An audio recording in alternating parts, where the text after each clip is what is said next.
Fecha: 8 de diciembre de 2019. Hecho: 27 casos de neumonía atípica. Lugar: Mercado de pescados, mariscos y animales vivos de Wuhan, Hubei, China. El 7 de enero de 2020 se anunciaba oficialmente que en el continente asiático había aparecido un nuevo tipo de coronavirus, produciéndose en la ciudad de Wuhan como primer brote epidémico. Desde ese momento la transmisión fue rapidísima, y el 11 de marzo de 2020 la Organización Mundial de la Salud declaró pandemia por el nuevo coronavirus SARS-CoV-2, causante de la enfermedad de COVID-19. El mundo, como lo conocíamos, había cambiado.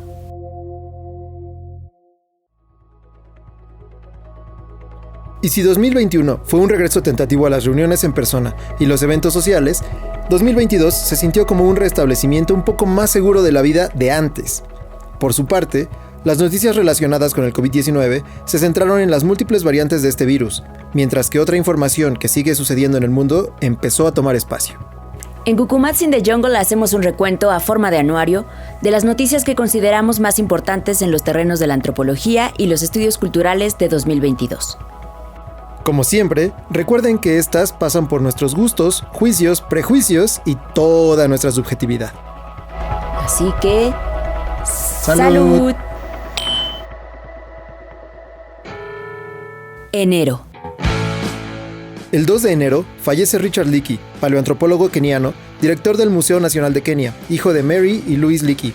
En 1969 dirigía las excavaciones en las que se hallaron un Paranthropus boisei, en el 72 un cráneo de Homo rudolfensis y en el 75 un cráneo de Homo erectus. Un gran antropólogo que nos dejó mucho registro fósil para seguir investigando. Febrero. Era 24 de febrero cuando Rusia invadió Ucrania. De un momento a otro el mundo tuvo que familiarizarse con nombres del ucraniano de regiones llamadas Oblast, como Mariupol, Yarkov y Zaporozhia. El patrimonio artístico y cultural del país se vio inmediatamente amenazado. Los miembros del sector público y cultural se apresuraron a proteger los museos y monumentos de los ataques, colocando sacos de arena alrededor de los monumentos en ciudades de todo el país. Pero sucedió lo inevitable.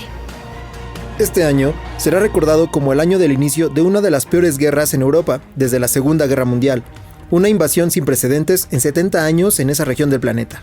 Pero aunque mucho arte se perdió trágicamente, nuevas obras fueron creadas, como 7 murales de Banksy, que llevaban mensajes de resiliencia. Contra todo pronóstico, Ucrania aún participó en la Bienal de Venecia en abril, exhibiendo La Fuente del Agotamiento, de Pablo Makov, una instalación hecha de 78 embudos de bronce que dividieron una sola corriente de agua hasta que su flujo se debilitó a un goteo. Por otro lado, también se publicó un artículo especial en la revista Anatomical Records, en el que tienen por objeto abordar las principales características anatómicas de los restos craneales y mandibulares de la muestra de la cima de los huesos, incluyendo las alteraciones esqueléticas antemortem, perimortem y postmortem. O sea, que actualizan las evaluaciones de los traumatismos craneales cicatrizados que se describieron en 1997 y que además incluyen nuevos cráneos. Eso como lo más relevante, y hay que agregar que también tratan el tema de las modificaciones que afectaron la muestra en la fase postmortem. Lo más chido de la muestra de la cima de los huesos es que permite realizar estudios forenses tafonómicos completos de una población del Pleistoceno medio, aproximadamente entre 780.000 y 128.000 años. Abril. En el Journal of Anatomy se publica un artículo que añade un homínido más al acervo de nuestro linaje como especie. En el yacimiento sudafricano de Kromdraai, en la unidad P, se encontró un calcáneo completo de un homínido clasificado como KW 6302. En el artículo comparan este fósil con calcáneos de otras especies, como Australopithecus afarensis, Australopithecus ediva, Australopithecus africanus y Homo naledi, entre otros. KW 6302 posee muchos rasgos que indican que probablemente estaba bien adaptado para la locomoción bípeda terrestre, incluida la faceta posterior del astrágalo relativamente plana y una gran apófisis plantar lateral de posición similar a la de los humanos modernos. Los especímenes de Kromdraai se han atribuido al Paranthropus robustus y en otro caso a Homo primitivo. Sin embargo, no existen calcáneos definitivamente atribuidos a ninguno de los dos géneros, lo que dificulta la asignación taxonómica de este espécimen. Sin embargo, el KW 6302 y el calcáneo de Homo, el nombre de otro espécimen, se encuentran fuera del rango de variación esperado para un género existente, lo que indica que si el calcáneo de Homo, sin H, fuera Paranthropus, entonces el KW 6302 probablemente se atribuiría a especie o a género Homo temprano, o viceversa. Mayo. En mayo tuvo lugar el primer evento del metaverso, la Semana de la Moda, organizado en Decentraland, y aunque atrajo a las mejores casas de moda, estuvo lejos de ser una experiencia fluida. Mientras tanto, la plataforma de juego Roblox siguió atrayendo a millones de visitantes a sus activaciones de moda y lujo, mientras que Meta ha luchado por crear un mundo digital en el que la gente quiera pasar el tiempo. Mientras que en el mismo mes, un hombre disfrazado de anciana en silla de ruedas le lanzó un pastel a la Mona Lisa, la famosa pintura de Leonardo da Vinci en el Museo del Louvre, en París. La obra no fue dañada en el incidente, pero el vidrio que la cubre quedó manchado con crema blanca. El autor del incidente estaba vestido con una peluca y llevaba lápiz labial. Mientras lo escoltaban fuera del recinto, el individuo llamó a las personas a pensar en la tierra. 2022 se convirtió en el año en que ninguna obra de arte estuvo a salvo. Las pinturas de Gustav Klimt, Pablo Picasso y Sandro Botticelli se encontraban entre las muchas obras maestras a las que se dirigieron los manifestantes climáticos. Algunos de ellos también se pegaron a los marcos.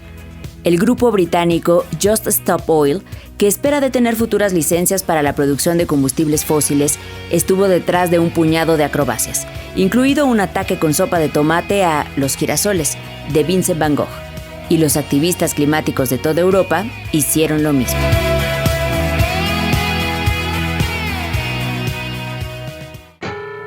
Junio.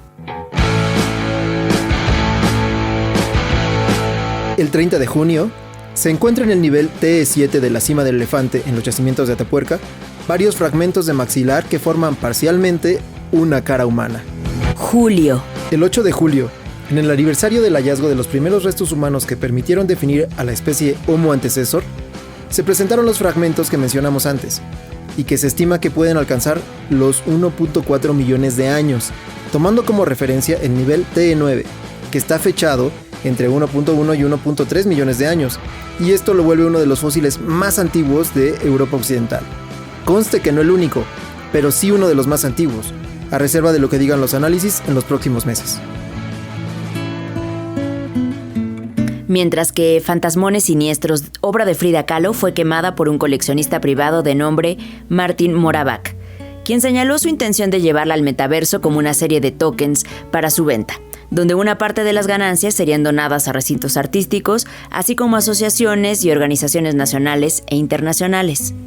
La obra, valuada en más de $10 millones, fue quemada durante un evento en julio de 2022, con la intención de dejar un número limitado de 10,000 NFTs, que de acuerdo con el sitio del proyecto fridanfr.org, será la única conexión auténtica con la obra. Cada uno de estos tokens tiene un precio de 3 ETH, lo que equivale a unos $1,320 o 26,980 pesos mexicanos aproximadamente. A pesar de que Moravec comentaba que parte de las ganancias irían a parar al Palacio de Bellas Artes, el Museo Frida Kahlo, la Escuela Nacional de Artes Plásticas de la Ciudad de México, la Asociación Craneofacial Infantil, la Asociación para Niños con Autismo, así como la Fundación Origen, el Instituto Nacional de Bellas Artes y Literatura emitió un comunicado negando los donativos y posicionándose sobre la destrucción de la obra de la pintura. Agosto.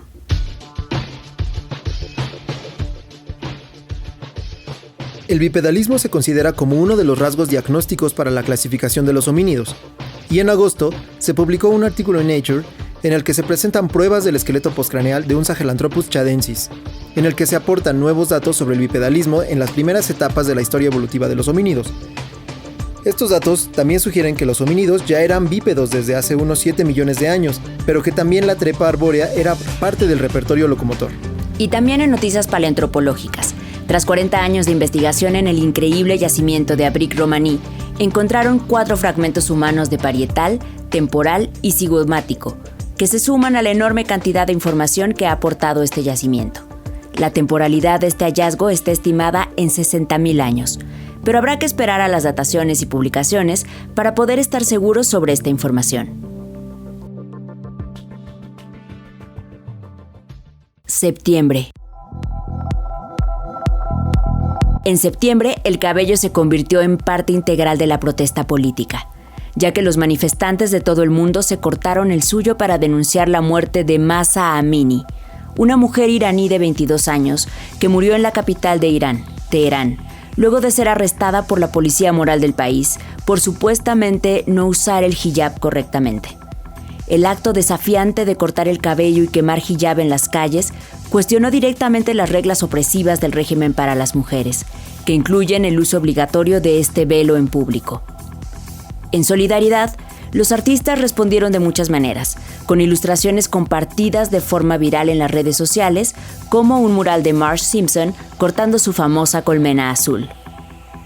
Si bien era un momento para el que muchos miembros del público, los medios y el contingente real se habían estado preparando, el anuncio de la muerte de la reina Isabel II, el 8 de septiembre, no fue menos surrealista cuando se dio la noticia.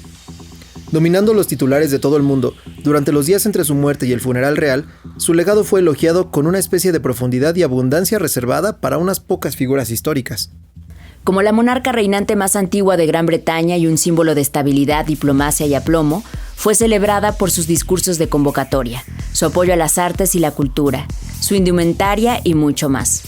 Pero su muerte también hizo aflorar recuerdos dolorosos del gobierno colonial británico, a menudo violento, cuando los críticos del antiguo imperio buscaban inyectar contexto en las páginas de elogios a una mujer que también era vista por muchas personas como un símbolo de opresión.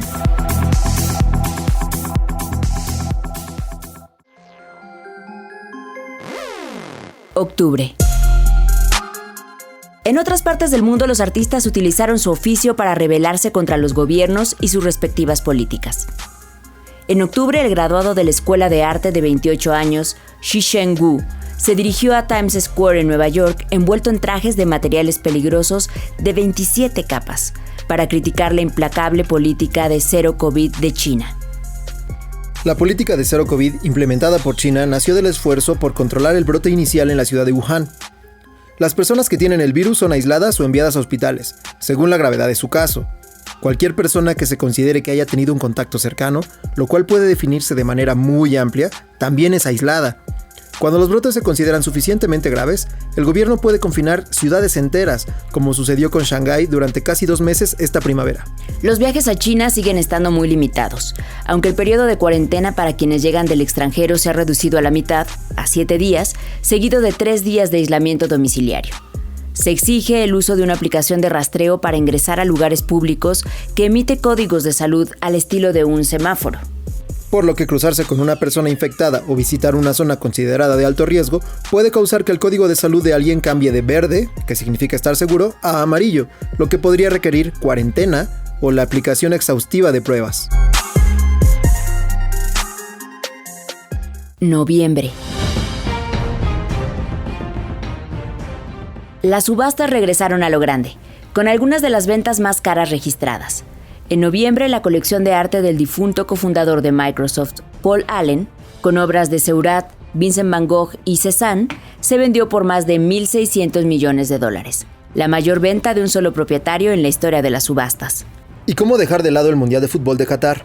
Pues más allá del debate sobre los derechos regresivos contra las mujeres y la penalización de la diversidad sexogenérica o de cuestiones laborales como el opresivo sistema de kafala, el Mundial de Fútbol, que comenzó a jugarse en Qatar, trae como desafío aprender a leer una cultura y una sociedad muy distinta a la nuestra, y a los debates que la atraviesan desde una mirada emancipada de los cánones occidentales y de relativismos exagerados. De acuerdo al portal de noticias Infobae, con la designación como sede mundialista, Qatar fue puesto bajo la lupa del mundo, y con ello se visibilizaron críticas y denuncias preexistentes y otras vinculadas a presuntas prácticas deshonestas en torno a la asignación de la sede o en la puesta a punto para que la ciudad de Doha pudiera albergar un evento de tal envergadura como el Mundial de Fútbol, probablemente el más convocante y movilizador de la historia global. Los medios de comunicación empezaron a hablar de los sometimientos y vulneraciones de las mujeres en Qatar, desde su no derecho a estudiar, casarse, salir del país, conducir, trabajar o decidir sobre sus hijos, incluso divorciadas y teniendo la custodia legal, sin habilitación de un varón, sea esposo, padre, tío o hermano. Otros cuestionamientos surgieron en torno al fin de la kafala, Ley de patrocinio sobre trabajadores migrantes no calificados, mayormente de las áreas de construcción y tareas domésticas, que en la práctica habilita a los empleadores a retenerles los pasaportes, con lo que eso impacta directamente en sus libertades individuales. La revista española especializada Libero le pagó al artista ruso Andrei Molotkin para que hiciera algo con la copa y el petróleo, para denunciar la corrupción tras la elección de Qatar como sede mundialista. Qatar tiene la tercera mayor reserva mundial de gas y petróleo, y Molotkin creó la copa más sucia, obra que fue portada de un número especial. Mientras que por otro lado, la titular del Instituto Islam para la Paz, Melody Cabalán, denunció una campaña de fake news contra Qatar, primer país árabe musulmán en organizar un mundial de la FIFA gobernado por la misma familia Al Thani desde mediados del siglo XIX, donde las cataríes viven muy bien y cumplen sus tradiciones con orgullo. Como sea, el fenómeno del sport washing o lavarse la cara con el deporte se asoma en este mundial. Por ejemplo, el Mundial de 1978 en Argentina permitió que la prensa europea le pusiera una cámara y un micrófono a las madres de Plaza de Mayo, cosa que sucedió también a los casos de Irán y las violaciones a derechos humanos en la misma sede huésped durante este mundial, Qatar. Porque hubo otro montón de situaciones, cambios en las leyes laborales, nuevos derechos que no rigen en otros países de Medio Oriente y sí en Qatar, ahora que el mundo lo está mirando. Diciembre.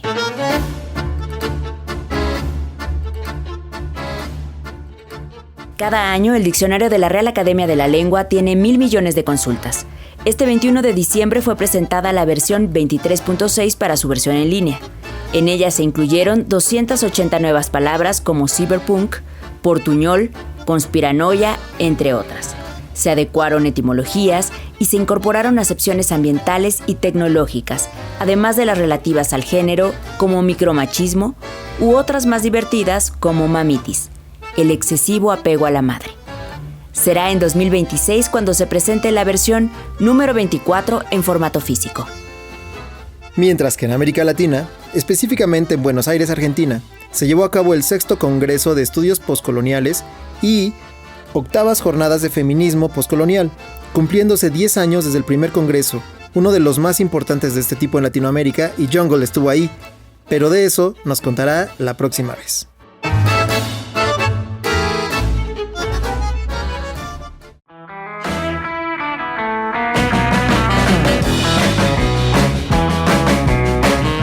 Estas fueron algunas de las noticias más destacadas que sucedieron en este espacio sonoro durante 2022 y que atraviesan por este podcast. Gracias, animalitos de la creación. Les deseamos un 2023 lleno de historias para escuchar y contar. Gracias por dejarnos llegar con este proyecto a sus oídos, casas, coches, teléfonos y donde sea y desde cualquier espacio del multiverso que nos escuchen. Nos gusta harto y agradecemos que nos escuchen. Así que mañana más y mejor. Bye. Adiós.